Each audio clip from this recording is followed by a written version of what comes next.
up, folks? Sean, the average angler, and we're bringing another rod introduction to you. This one, another from the Irod lineup.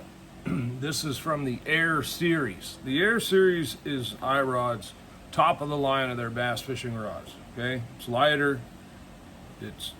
Well, all of them are beautiful, so it's kind of hard to say anything about that. In my mind, anyway, I think they're all really good-looking rods. But this one is going to be the IRA 775 heavy Flippin and Pitchin rod. 15 to 20 pound test. It is 7'7".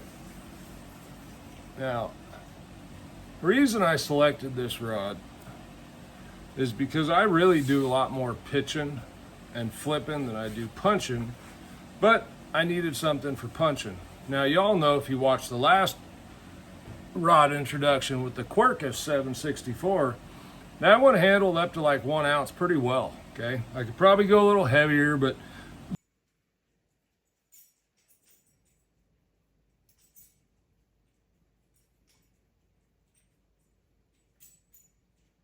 I didn't want to do that.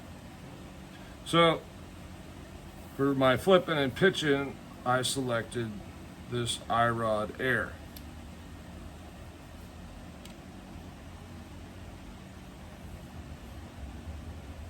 And they're flipping and pitching. Okay. Now, you'll see there's some really nice detail on this rod. Like the nut for putting your reel on here is all nice and smooth, fits tight, has the hook keeper so you don't have to pierce your bait. Just slip it in there and you're good to go. Okay, that's a necessity with me on a flipping and pitching and punching rod. I don't want to keep poking my bait through to put it on the hook keeper or take it off. Then it's a pain in the ass every time you pick it up. Now, yesterday I fished the California Delta and I use this a lot. Now, one of the important things about having that type hook keeper is I'm switching rods constantly based on exactly what's in front of me right now. Okay, there could be a mat, there could be tules, could be some wood, but I'm switching back and forth. I was throwing a buzz bait, throwing a spinner bait, chatter bait, and I was punching. This rod, super light, it's got a perfect backbone. I'm going to do a bend test for you guys. I'm going to get outside so I can do a bend test. It's just too hard to do in here in the garage, or maybe I'll do it in here, but I'll switch the camera to a different holder. I have this paired with the Shimano Bantam, okay, which is a workhorse reel. This thing pitches really, really nice. I've only got 3 of the Bantams. I bought them for heavier stuff, swim baits, that kind of thing. See, I got a little bit of moss still on there. So my thoughts of this rod,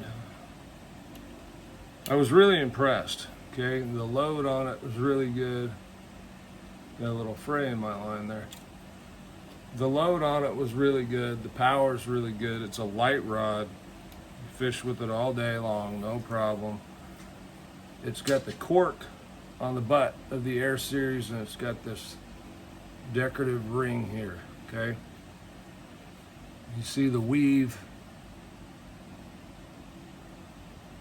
in the handle, and then in the blank here. That's that WXW weave that Irod does to strengthen the rod and keep it light. Custom Irod grips with the blank through. I don't know what else to say, folks. It's a flipping and pitching rod. It's a really, really good one. And we're going to do a bend test for you so you can see that.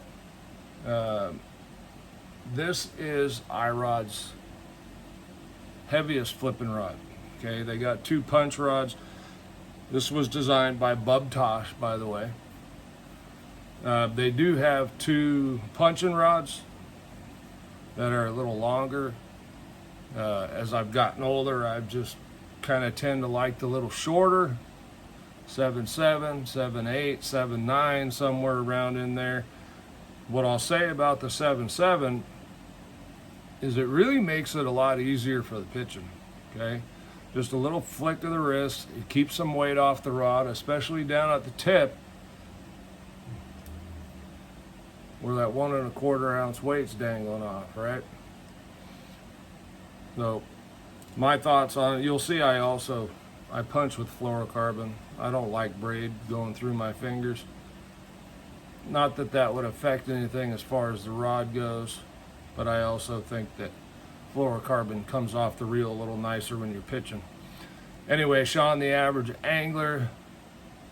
We'll see you on the next one, and I'm going to get that bend test for you right now.